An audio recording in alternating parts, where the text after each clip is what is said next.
ముందుగా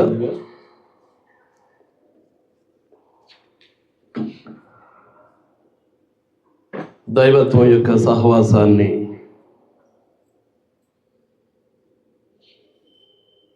మనకు అందిస్తూ ఈ కృతజ్ఞత కూడికను ఏర్పాటు చేసినటువంటి మన ప్రియ సహోదరులు రాయుడు రాజు గారికి, వారి కుటుంబం నందున్న పరిశుద్ధ సహోదరి సహోదరులకు అందరికీ ప్రభు అయినటువంటి యేసుక్రీస్తు నామములో నా హృదయపూర్వక వందనములు తెలియజేస్తూ ఉన్నానండి. అలాగే వారి యొక్క ఆహ్వానాన్ని మన్నించి కూడి వచ్చినటువంటి, అలాగే దేవుని పట్ల ఉన్నటువంటి లేఖనానుసారంగా పొందినటువంటి విశ్వాసమును నిరీక్షణను దేవుని పట్ల వెల్లడిపరుచుకుంటూ విచ్చేసినటువంటి పరిశుద్ధ సహోదరి సహోదరులకు, స్నేహితులకు, స్నేహితురాండ్రకు, యవనస్తులకు అందరికీ ప్రభు అయినటువంటి యేసుక్రీస్తు నామములో నా హృదయపూర్వక వందనములు తెలియజేస్తూ ఉన్నానండి. రైట్,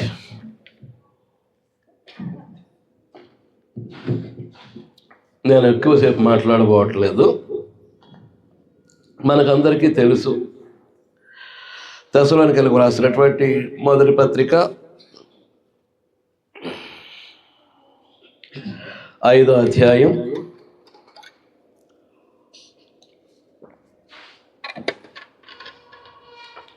16 నుంచి 22 వరకు చదివినటువంటి ఆ భాగంలో, ప్రతి విషయమునందు కృతజ్ఞతాస్తుతులు చెల్లించమని దేవుడు హెచ్చరిస్తూ ఉన్నాడు. ప్రతి విషయమునందు దేవునికి కృతజ్ఞతాస్తుతులు చెల్లించాలని దేవుడు హెచ్చరిస్తూ ఉన్నాడు. ప్రతి విషయమునందంటే మీకు పదే పదే చెప్పనవసరం లేదు. అనేక సార్లు మనం అనుకున్నటువంటిదే. మేలు కలిగిన కృతజ్ఞతాస్తుతులు చెల్లించాలి, కీడు కలిగిన కృతజ్ఞతాస్తుతులు చెల్లించాలి, లాభము కలిగిన కృతజ్ఞతాస్తుతులు చెల్లించాలి, నష్టము కలిగిన కృతజ్ఞతాస్తుతులు చెల్లించాలి. మీకు అర్థమవుతుందా? మంచి జరిగినా చెల్లించాలి, చెడు జరిగినా చెల్లించాలి. అది క్రీస్తునందు దేవుని యొక్క చిత్తము అంటున్నాడు. క్రీస్తునందు అని అంటే క్రీస్తు యొక్క పరిశుద్ధ శరీరమైనటువంటి క్రీస్తు సంఘమునందు దేవుని చిత్తాన్ని నెరవేర్చాల్సినటువంటి బాధ్యత, భారము కలిగిన వారం కనుక అది మన యొక్క విధి.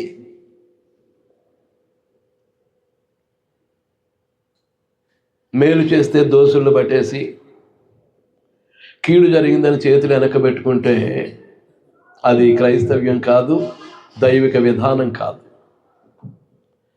రెంటిని సమానంగా స్వీకరించి సమానంగా అనుభవించేటటువంటి జీవన విధానమే క్రైస్తవ జీవితం. మేలు జరిగిందని పొంగిపోయేది లేదు, కీడు కలిగిందని కృంగిపోయేది లేదు. దాన్నంతటినీ సమతౌల్యం చేసి మన జీవితాలు క్రీస్తునందు దేవునికి మహిమకరంగా నడిపించేవారు ఎవరు అనంటే మన ఆత్మలకు తండ్రి అయినటువంటి దేవుడు. అలాంటి పరిస్థితుల్లో మనం దేనికి ఆందోళన చెందాల్సినటువంటి అవసరత లేదు, దేనికి పొంగిపోవాల్సినటువంటి అవసరత కూడా లేదు. మీకు అర్థమవుతుందా? కనుక అలాంటి పరిస్థితుల్లో అసలు అదంతా కూడా ఒక కుటుంబ విధానంలో జరిగినటువంటి. అమ్మ ఎలా వచ్చేయండి, ఇక్కడ ఉంది కుర్చీ, ఇలా వచ్చేయండి, ఎలా వచ్చేయండి అమ్మ, మొదటి కుర్చీ, మొదటి లైన్. వందనాలు రండి. ఒక కుటుంబ పరిధిలో దేవుడు చేసినటువంటి మేలులు.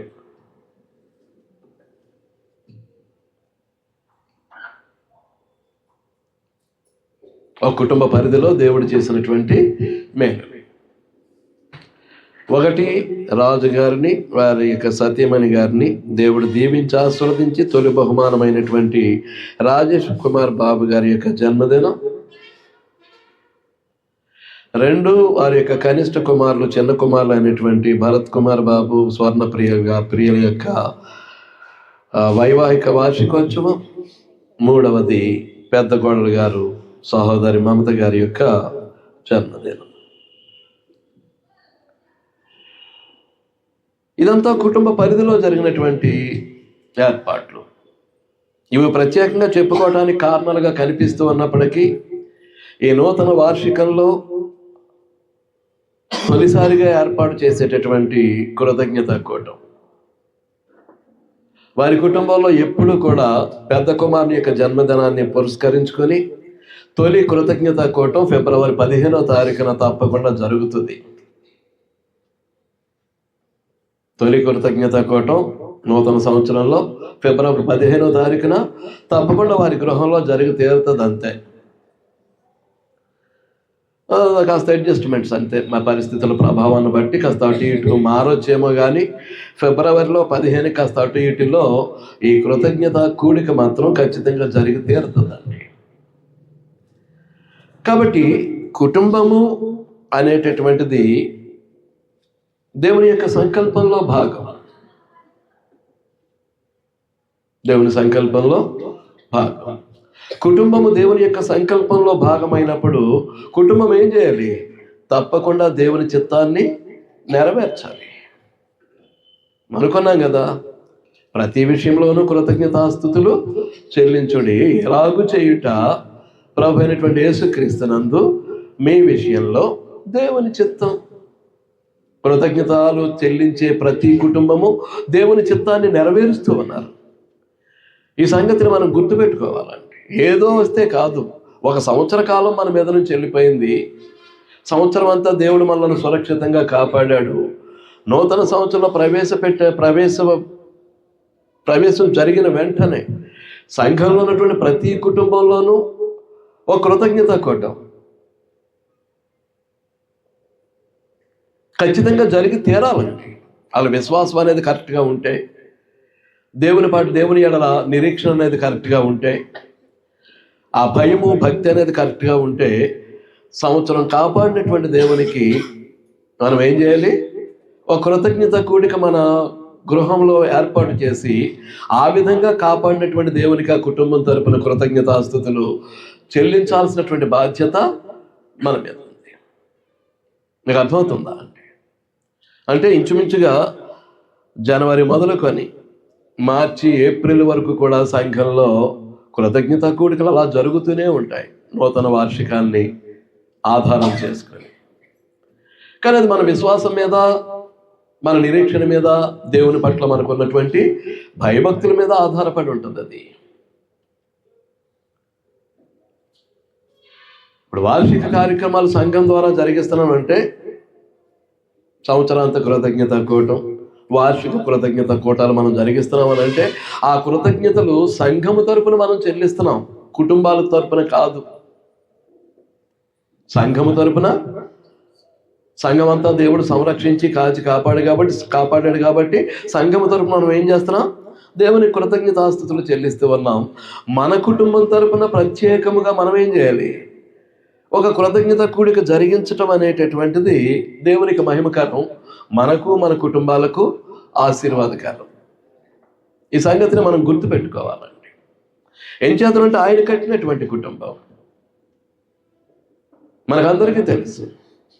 Marriage is the divine organisation, family is the divine institution. వివాహం అనేటటువంటిది దైవికమైనటువంటి వ్యవస్థ, కుటుంబం అనేటటువంటిది దైవికమైనటువంటి సంస్థ. ఆ కుటుంబము దైవాధికారం క్రిందే కొనసాగాలి, దైవాధికారం క్రిందే కొనసాగాలి. దేవుడు చెప్పినట్లుగానే వెళ్ళాలి, మన ఇష్టానుసారంగా కాదు. మీకు అర్థమవుతుందా అండి?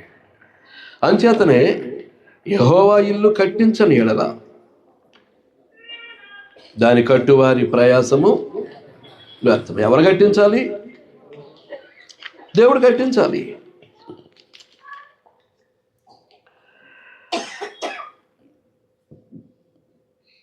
యెహోవా పట్టణమును కాపాడని ఎడల దాని కావలి కాయవారు మేలుకొనియుడుట వ్యర్థం.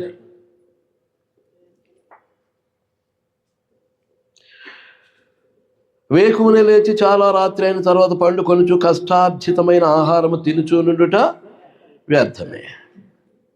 కనుక ఈ విధంగా కుటుంబాన్ని గురించి మాట్లాడుతున్నాడు. కుటుంబాన్ని గురించి మాట్లాడుతున్నాడు.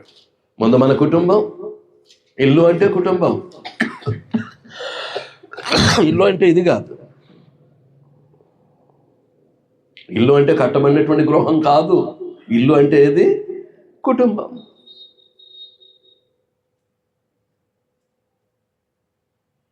కాబట్టి ఆ ఇంటిని కట్టేవాడు దేవుడు, ఆ కుటుంబాన్ని కట్టేవాడు దేవుడు. ఆ కుటుంబం నివసిస్తున్నటువంటి పట్టణం యొక్క క్షేమమే ఎవరి క్షేమం? ఆ కుటుంబం యొక్క క్షేమం. అది గ్రామం కావచ్చు, లేకపోతే చిన్న పల్లెటూరు కావచ్చు, లేకపోతే పట్టణం కావచ్చు, నగరం కావచ్చు, అదేదైనా కావచ్చు. మనం నివసిస్తున్నటువంటి ఆ ప్రాంతం యొక్క క్షేమమే మన కుటుంబ క్షేమం. అంచేతే బబులోను చెరగలో ఉండగా మనం చదువుతూ ఉంటాం. ఇర్మీయా గ్రంథం 29వ అధ్యాయంలో 4-7 వచనాలు చదివేటప్పుడు ఏమంటాడు అక్కడ? మీరు నివసిస్తున్నటువంటి ఆ దేశము కొరకు మీరు ప్రార్థించండి. ఎందుచేతనంటే దాని క్షేమమే మీ క్షేమం, ఆ ప్రాంతం యొక్క క్షేమమే మీ క్షేమం. కాబట్టి మీరు దాని కొరకు ప్రార్థించమంటాడు. ఇక ఆ తర్వాత కిందకి వెళితే గర్భఫలం అంటాడు. ఆ బిడ్డలను ఎలా పెంచాలో కూడా చివరికి 4-5 వచనాల్లో చెప్పేశాడు. కనుక ఒక కుటుంబ నిర్మాణాన్ని గురించి 127వ కీర్తన మాట్లాడుతూ ఉంది. అది సొలొమోను కీర్తన. అతను ఎలాగూ ఒక కుటుంబాన్ని కట్టలేకపోయాడు.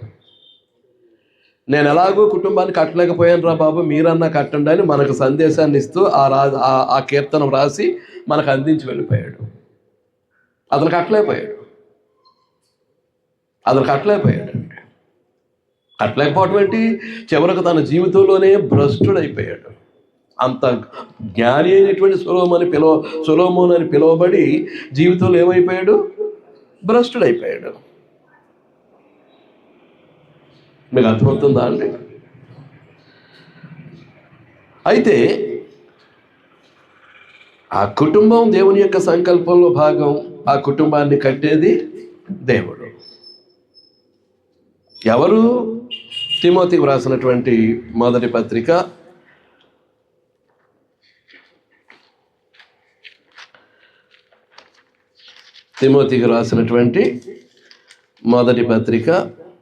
1వ అధ్యాయం 17వ వచనం.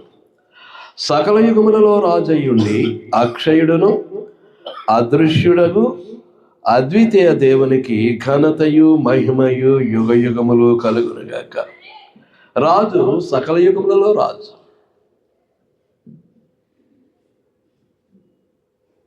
సకల యుగములలో రాజు. వివరించాలి అని అంటే ఇట్ టేక్స్ టైం. నేను వివరించబోవట్లేదు. రెండవది ఏంటి?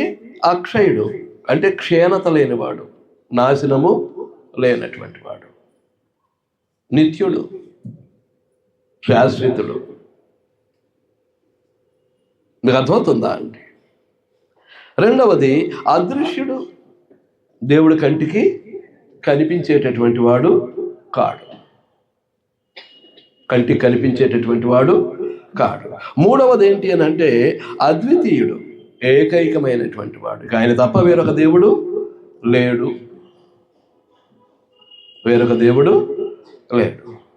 మీకు అర్థమవుతుందా అండి? దేవుడు అదృశ్యుడు, కంటికి కనిపించినటువంటి వాడు. ఆయన లక్షణాలు కూడా అదృశ్యమైనవే. రోమాపత్రిక 1వ అధ్యాయం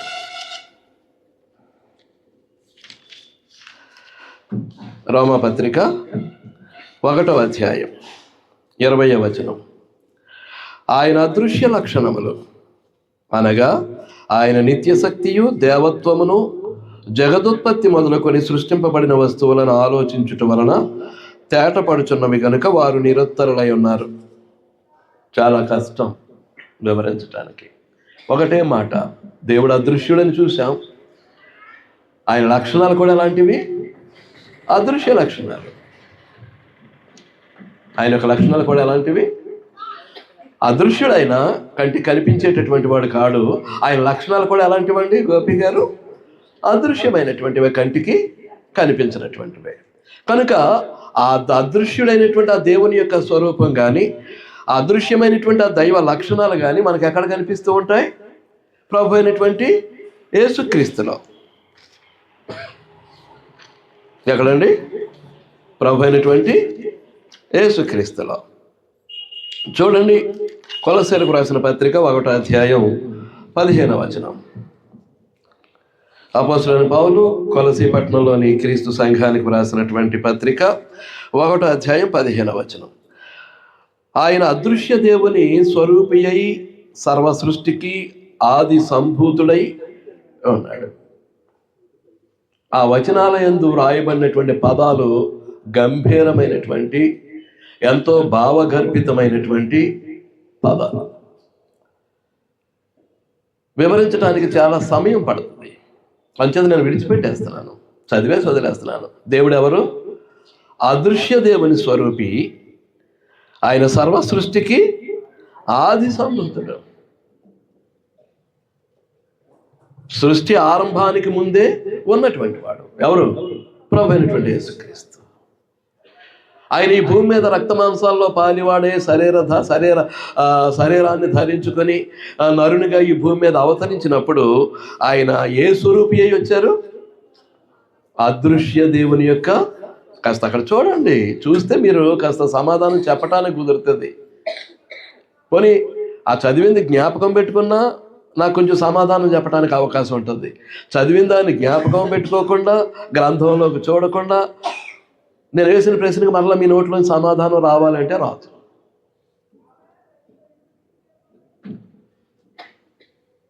మీకు అర్థమవుతుందా? కనుక యేసుక్రీస్తు ఎవరి స్వరూపి? అదృశ్య దేవుని స్వరూపి. కనుక యేసుక్రీస్తే తండ్రి అయినటువంటి దేవుణ్ణి లోకానికి బయలుపరిచాడు, చూపించాడు. చూడండి, యోహాను సువార్త 1వ అధ్యాయం. యోహాను సువార్త 1వ అధ్యాయం 18వ వచనం. ఎవడును ఎప్పుడైనాను దేవుని చూడలేదు. ఎవడును ఎప్పుడైనాను దేవుని చూడలేదు. నాకు కనపడ్డాడంటే దేవా నాకు కనపడు, అందరికీ కనపడు. Is it possible?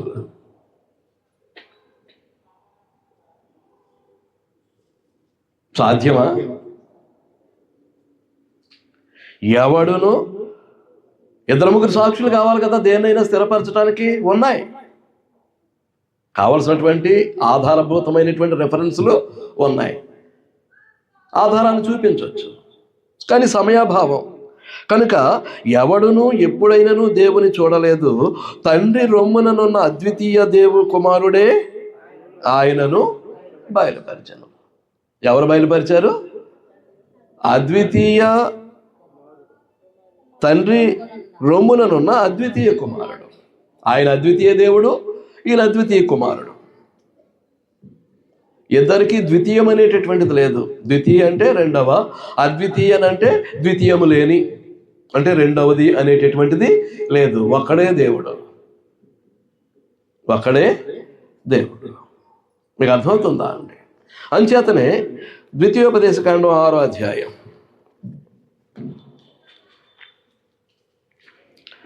ద్వితీయోపదేశకాండం 6వ అధ్యాయం.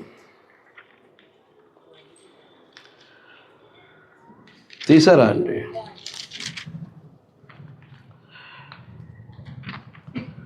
ఇవి మనసుల్లో ఉంచుకోవాలి, హృదయాల మీద ముద్రించుకోవాలి, దానికి అనుగుణంగా జీవితాలు మలుచుకోవాలి.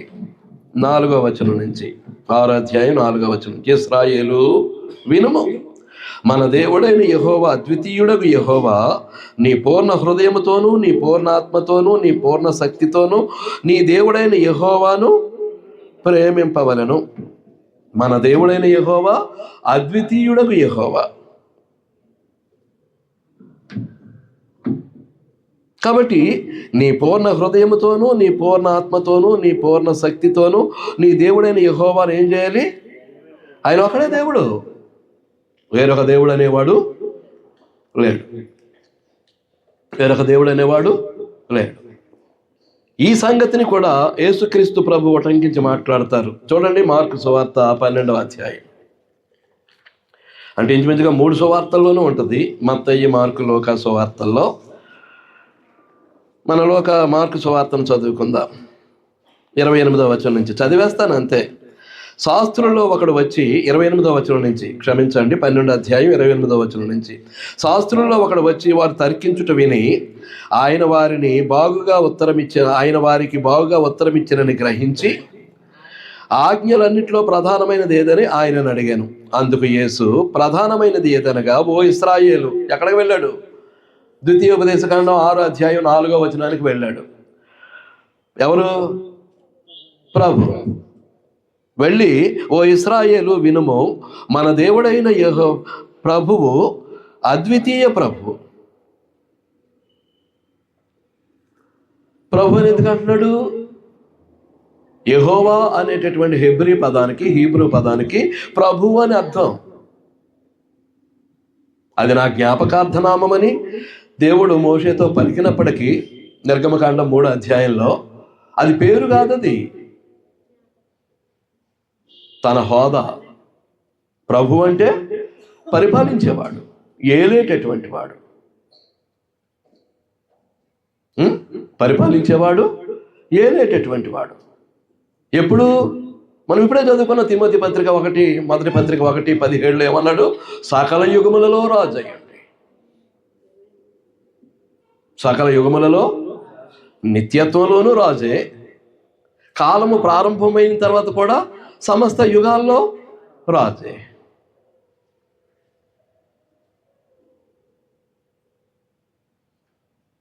ఈ భూమి మీద ఆయన యొక్క మొట్టమొదటి రాజ్యం ఏది అని అంటే ఏదైనా తోట.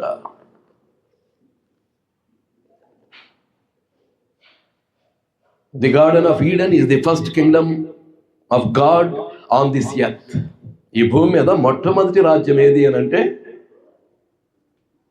ఏదైనా తోట. అక్కడ పౌరులుగా ఉన్నటువంటి ఆ వ్యక్తి దేవుని మాట వెళ్ళలేదు, శాసనానికి కట్టుబడలేదు, రాజ్యాంగ చట్టానికి లోబడలేదు, మెడ పట్టుకుని బయటికి నెట్టివేసినట్లుగా మనం చూస్తూ ఉన్నాం.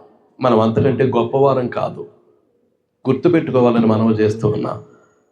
సహోదరులకు సహోదరులకు కూడా ఏంటండి దాన్ని ఎత్తి మాట్లాడితే ఇక్కడ ప్రభు ఏమంటున్నాడు? ఓ ఇశ్రాయేలు వినుము, మన దేవుడైన ప్రభువు అద్వితీయ ప్రభు. నీవు నీ పూర్ణ హృదయముతోనూ, నీ పూర్ణ ఆత్మతోనూ, నీ పూర్ణ వివేకముతోనూ, నీ పూర్ణ బలముతోనూ నీ దేవుడైన ప్రభువును ప్రేమింపమలనది ప్రధానమైనటువంటి ఆజ్ఞ. అద్వితీయ ప్రభు, అద్వితీయ దేవుడు. ఇంకొక దేవుడు లేడు, లేడు. మీకు అర్థమవుతుందా అండి? అంచేతనే ఈ విధంగా చెప్పినటువంటి దేవుడు అనబడేటటువంటి వాడు ఎవడు ఈ భూమి మీద లేడు. నిర్గమకాండం 20వ అధ్యాయం ముగించేస్తున్నానండి. నిర్గమకాండం 20వ అధ్యాయం 1వ వచనం నుంచి చదివేస్తున్నాను. దేవుడు ఈ ఆజ్ఞలన్నీ వివరించి చెప్పాను. నీ దేవుడైన యెహోవాను నేనే దాసుల గృహమైన ఐగుప్తు దేశంలో నుండి నిన్ను వెలుపలికి రప్పించి తిని, నేను తప్ప వేరొక దేవుడు నీకుండకూడదు. 10 ఆజ్ఞల్లో మొట్టమొదటి ఆజ్ఞ. 2వది, పైన ఆకాశం అందే కానీ, క్రింద భూమి అందే కానీ, భూమి కింద ఉండు నీళ్ళ అందే కానీ ఉండు దేని రూపమును అయినను విగ్రహమునైనను నీవు చేసుకొనకూడదు. విగ్రహమునైనను చేసుకొనకూడదు అని అంటే కింద ఫుట్నోట్లు అంటాడు, చెక్కిన విగ్రహం. ఎవరు చెక్తారు విగ్రహాలని? వాటి అంతటా అవి రావు. వస్తాయా అండి? ఏ విగ్రహము తనంతటది ఉద్భవించదు, తనకు తానుగా రాదు. ఎవరు చెక్తారు? ఆ శిల్పకారులు ఎవరో ఉంటారు, వాళ్ళు చెక్తారు. చెక్కేటప్పుడు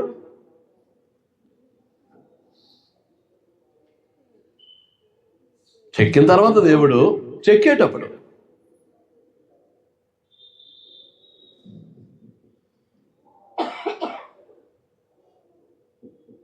ఆకాశం అందే, పైన ఆకాశం అందే కానీ క్రింద భూమి అందే కానీ భూమి కింద నీళ్ళ అందే కానీ ఉండు దేని రూపమునైనను విగ్రహమునైనను నీవు చేసుకొనకూడదు, వాటికి సాగిల పడకూడదు, వాటిని పూజింపకూడదు.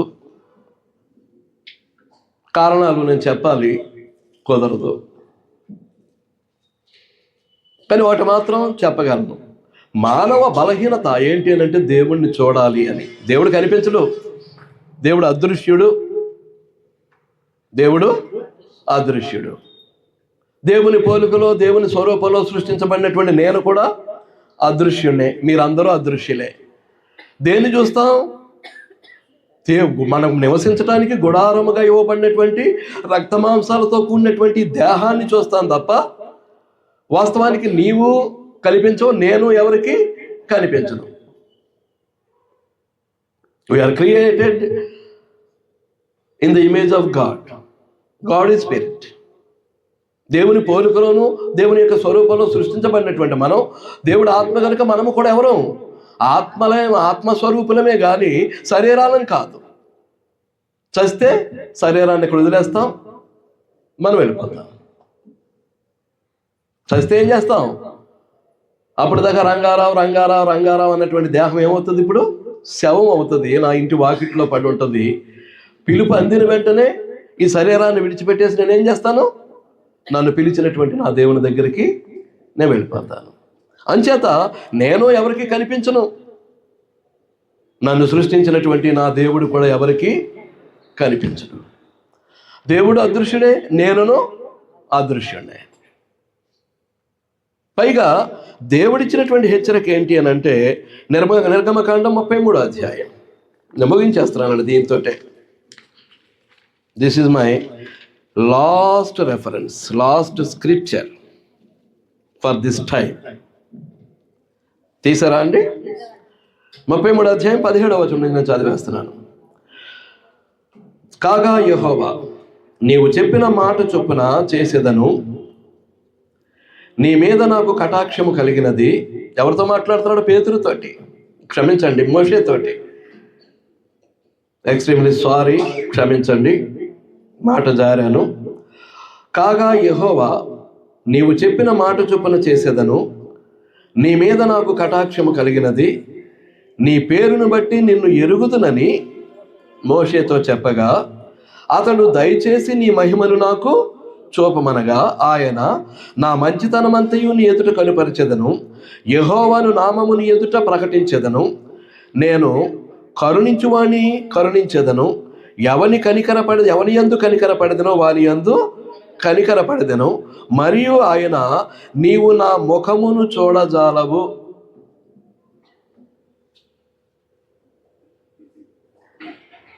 చాలా గొప్ప ప్రవక్త, ఉన్నతమైనటువంటి ప్రవక్త. ఎవరు? మోషే. మోషేతో అంటున్నాడు, నీవు నా ముఖమును చూడజాలవు, ఏ నరుడును నన్ను చూచి బ్రతకడు అని చెప్పేశాడు. చూస్తున్నారా గ్రంథాన్ని?